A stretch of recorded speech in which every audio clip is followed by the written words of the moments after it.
할렐루야, 반갑습니다. 성도님 여러분, 6월 신해산학교 강의를 맡게 된 안원섭 목사입니다. 지난 3월부터 신해산학교 강의를 온라인으로 쭉 수강해 오신 분들은 저와 만난 지 얼마 되지 않았는데 또 만나게 되셨죠? 이번 6월부터요, 우리 교회 수요 예배가 개편이 되면서 수요일에 저녁 예배로 모이지 않고 오전 시간에 성경 공부로 이 신해산학교 강의로 우리가 모이게 되었습니다. 그러면서 이제 신해산학교 강의가 연중 계획을 가지고 본격적으로 시작되었는데요. 왜 강의 이름이 다른 것도 아니고 신해산학교냐? 제가 3월에 강의를 시작하면서 한번 말씀드렸던 적이 있습니다. 기억하시나요? 왜 신해산학교냐? 신해산에서 어떤 일이 있었죠? 여호와께서 모세에게 이르시되 너는 산에 올라 내게로 와서 거기 있으라. 내가 그들을 가르치도록 내가 율법과 계명을 친히 기록한 돌판을 내게 주리라.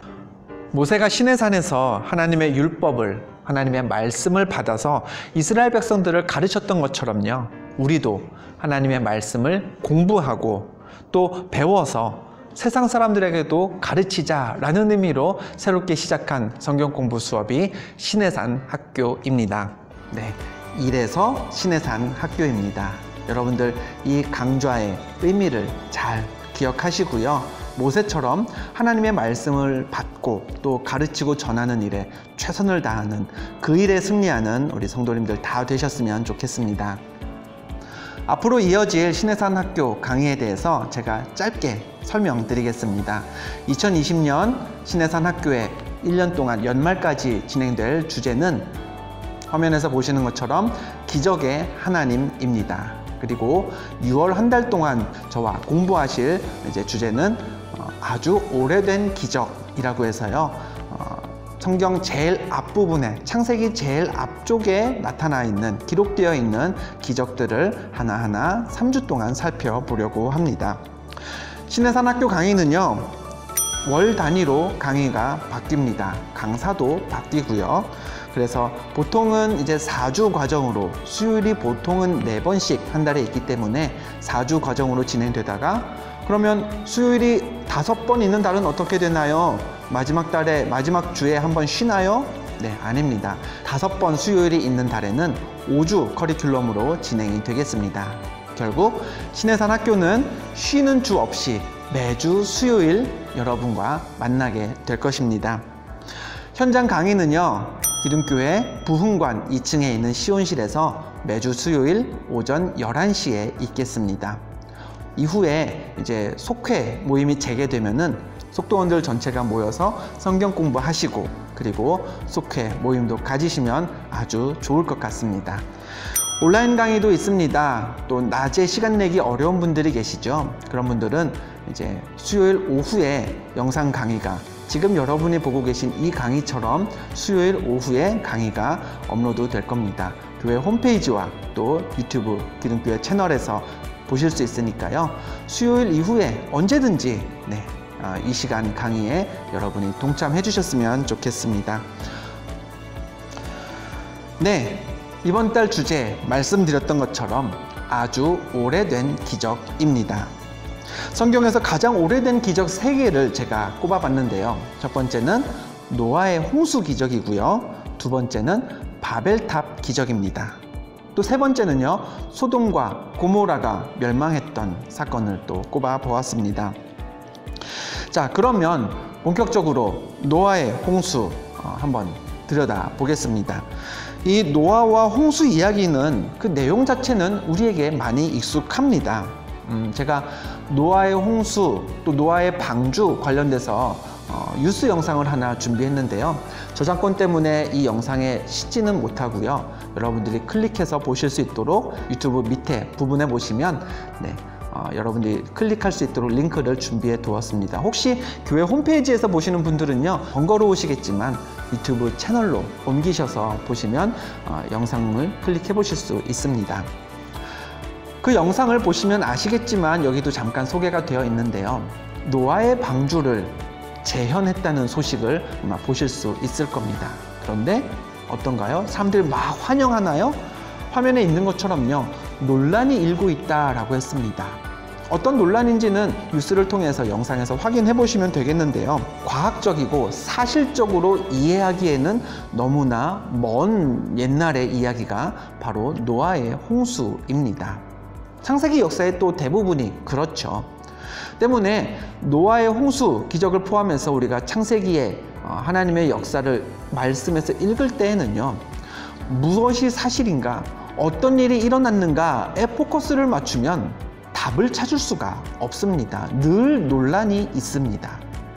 이 말씀을 읽는 우리의 자세는요, 무슨 일이 도대체 진짜 일어난 건가가 아니라 하나님이 이런 일을 행하셨고 그 기록이 하나님의 말씀에 담겨져 있는데 지금 그 말씀을 읽은 나는 무엇을 해야 하는가 라는 데에 포커스를 맞추어야 합니다. 우리 한번 그 부분에 중점을 두고 오늘 강의를 계속 한번 이어가 보겠습니다. 오늘은요, 노아의 두 가지 모습, 기적을 통해서 드러나는 노아의 두 가지 모습을 한번 살펴보겠습니다. 첫 번째로 살펴볼 건 노아의 믿음이고요. 두 번째로는 노아의 허물입니다. 대략적인 노아 시대에 일어난 홍수의 진행 상황은 이렇습니다. 먼저 노아가 하나님의 말씀을 듣고요, 방주를 제작했습니다. 그렇죠? 그리고 방주에 들어가게 되었습니다. 노아가 방주에 들어가자 7일 후에 비가 내리기 시작했습니다. 성경은 노아가 600세 되던 해의 둘째 달 17일이라고 기록하고, 그때를 기록하고 있습니다. 그리고 40일 동안 비가 내렸죠. 이 비 내린 기간을 포함해서 150여일 동안 물이 땅에 있었다고 성경은 기록하고 있습니다. 그리고 또 다른 150일이 지난 후에 물이 줄어들기 시작했습니다. 그 기간 동안 물이 줄어들고요, 이후에 한 40일쯤 지나서 노아가 얼마나 물이 줄어들었는지, 땅의 상황이 어떠한지를 알기 위해서 까마귀를 날려보냈습니다. 이후에는 비둘기들도 날려보냈고요. 즉, 땅이 마른 최종적인 시기는요, 성경은 노아가 600세 되던 해에 이제 비가 내리기 시작했죠. 그 이듬해 둘째 달 21의 날 27일쯤에 땅이 다 말랐다라고 기록을 하고 있습니다. 이 모든 기간을 종합해보면요, 노아가 비가 내리기 전 방주에 들어가서 방주를 나올 때까지 있었던 기간이 대략 370일 정도 되는 것으로 파악이 됩니다. 그러면요, 1년이 365일이니까요 370일, 1년이 넘는 기간 동안 노아와 노아의 가족들, 또 같이 탔던 동물들도 마찬가지고요, 다 배 안에만 꼼짝없이 갇혀 있었습니다. 그럼 여러분은 땅에 물이 다 말랐으면 뭘 먼저 하시겠습니까? 얼른 방주에서 나와야 되지 않을까요? 그렇게 밟고 싶었던 이 맨 땅, 흙을 밟아야 하지 않을까요? 노아도요, 얼른 그 땅을 밟고 싶었는지 창세기 8장 13절에서처럼 노아가 방주 뚜껑을 제치고 본즉 지면에서 물이 거쳤더니 라고 자기의 눈으로 땅의 상황이 어떤지, 물이 거쳤는지 안 거쳤는지를 직접 확인했습니다. 그럼 이제 무슨 차례인가요? 물이 거쳤음을 눈으로 확인했으면 얼른 나가야 됩니다. 나가야 정상인데요. 근데 노아는 나가지를 않았습니다. 무엇을 했을까요? 한번 보겠습니다. 창세기 8장 15절에서 18절까지를 제가 읽어드리겠습니다. 하나님이 노아에게 말씀하여 이르시되 너는 내 아내와 내 아들들과 내 며느리들과 함께 방주에서 나오고 너와 함께한 모든 혈육 있는 생물 곧 새와 가축과 땅에 기는 모든 것을 다 이끌어내라.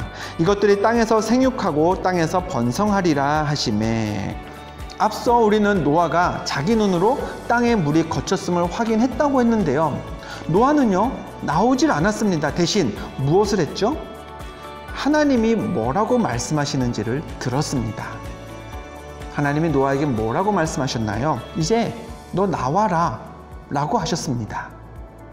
그 말을 듣고 노아가 어떻게 했을까요? 18절 말씀을 보면요, 노아가 그 아들들과 그의 아내와 그 며느리들과 함께 나왔고 라고 기록하고 있습니다. 즉 노아는요 그냥 자기 눈으로 땅이 안전한 걸 보고 나가지 않았습니다. 하나님이 나가라고 하실 때까지 기다렸다가 하나님의 나가라는 그 말씀을 들은 후에 방주 밖으로 나왔던 것이죠. 즉 우리는 이렇게 정리해 볼 수 있습니다. 세상의 많은 사람들은요 논리를 중요하게 여깁니다. 그래서 생각하고 바르게 사고하죠. 그 사고의 결과 자기 눈으로 세상에 무슨 일이 일어나는지를 봤으면 그 본대로 행동합니다. 즉 논리의 사람은요 눈으로 보면 즉각 행동하는 사람입니다. 근데 노아는 달랐습니다. 또 믿음의 사람은요 달라야 합니다. 자기 눈으로 봤을지라도 그대로 자기 판단대로 행동하지 않습니다. 그럼 어떻게 하나요? 귀로 듣습니다. 마음으로도 듣죠. 하나님이 내게 무엇이라고 말씀하시는지를 듣습니다. 그리고 하나님이 말씀하시는 대로 행동하는 사람이 믿음의 사람입니다. 이 노아의 홍수 기적에서 노아가 믿음의 사람은 어떠해야 하는지를 분명하게 가르쳐주고 있습니다. 자기 눈으로 방주 밖에 나와서 땅이 마른 걸 보았습니다. 1년 동안이나 배에 갇혀 있었습니다. 그럼 얼른 식구들한테 얘기해서 자 우리 나가자 하고서는 나갈 수 있었겠지만 그러나 노아는 하나님의 말씀 듣기를 기다렸고요. 그리고 하나님이 나가라, 나가서 생육하고 번성해라 라고 말씀하신 이후에 방주에서 나왔습니다. 믿음의 사람이었던 거죠. 그래서일까요? 성경은 노아를 이렇게 소개합니다. 노아는 의인이요 당대의 완전한 자라. 이 완전한 자, 믿음으로 완전한 자라는 소개가 아닐까 싶습니다. 그는 하나님이 말씀하시면 행동했던 자라. 그는 하나님이 말씀하시지 않으면 행동하지 않았던 자라 라는 뜻이 되겠죠. 여러분도요 노아처럼 눈으로 보고 머리로 판단해서 행동하는 사람이 아니라 늘 하나님의 말씀에 귀를 기울이고 그리고 듣게 된 그 믿음의 말씀에 따라 행동하는 노아 같은 의인, 완전한 사람이 되실 수 있기를 축복합니다. 그럼 다음 질문입니다. 다음 주제인데요. 이렇게 의인이요 완전한 자라고 소개된 노아, 정말 그가 아무 허물 없고 아무 죄가 없는 그런 사람이었을까? 한번 살펴보겠습니다. 창세기 9장 20절과 21절을 보면요 이런 말씀이 있습니다. 노아가 농사를 시작하여 포도나무를 심었더니 포도주를 마시고 취하여 그 장막 안에서 벌거벗은지라. 노아에게요 아들 셋이 있었습니다. 셈, 함, 야벳, 이 세 아들이 있었는데요. 아버지 노아가 포도주에 취해 몸을 드러내고 누워있을 때 첫 번째로 둘째 아들 함이 그 모습을 봅니다. 어떻게 행동했죠? 형제들에게 달려갔습니다. 아버지가 지금 정신을 못 차리고 계시다고 아버지의 허물을 알렸습니다. 그 소식을 들은 다른 두 형제 셈과 야벳은 어떻게 했나요? 아버지의 허물을 덮어주려고 조심스럽게 아버지에게 다가가서 그림에서 보고 계시는 것처럼요 아버지를 덮어주었습니다. 아마 이 세 형제가 행동한 결과가 어떤지는 여러분들 말씀을 통해서 이미 잘 알고 계시리라 여겨집니다. 오늘 우리가 볼 부분은요 의인이요 완전한 자라고 소개된 노아도 이처럼 실수할 때가 있었다라는 점을 여러분과 한번 나눠보고 싶습니다. 우리가 어떻게 노아는 그 방주 생활을 눈으로 보고 땅이 말랐는데도 하나님이 말씀하실 때까지 기다렸지? 정말 대단한 사람이야. 나는 그렇게 못할 것 같아 생각하다가도요 이런 말씀을 보면요 에이 노아도 역시 사람이구나 라고 깨닫게 됩니다. 성경을 볼 때요 저는 이런 부분이 참 성경의 매력인 것 같습니다. 하나님의 말씀은요 결코 어떤 사람도 높이지 않습니다. 하나님의 말씀은요 하나님 외에는 어떤 피조물도 영광된 자리에 올리지 않습니다. 왜요? 노아처럼 허물이 있기 때문입니다. 만약에 제가 누군가의 위인전을 쓴다면요 노아의 위인전을 쓴다고 생각해 볼까요? 그러면요, 노아가 얼마나 믿음의 사람이었는지 앞서 다 소개시켜 놓고 설명해 놓고, 이 구절처럼 노아가 포도주에 취해 정신을 차리지 못했다, 이런 부분은요 아마 안 썼을 것 같습니다. 그냥 굳이 기록하지 않아도 생략하는 게 더 노아라는 인물에게도 그렇고요, 또 후손들에게도 믿음의 사람을 본받아야겠다라는 마음을 갖게 하는데 더 유리하지 않았을까요? 근데요, 성경은 노아의 허물을 감추지 않습니다. 그도 허물이 있었다는 것을 여지없이 기록하고 있습니다. 노아만 그럴까요? 아닙니다. 세 사람을 한번 살펴볼 텐데요. 여러분 잘 아시는 베드로, 예수님을 3번이나 부인했습니다.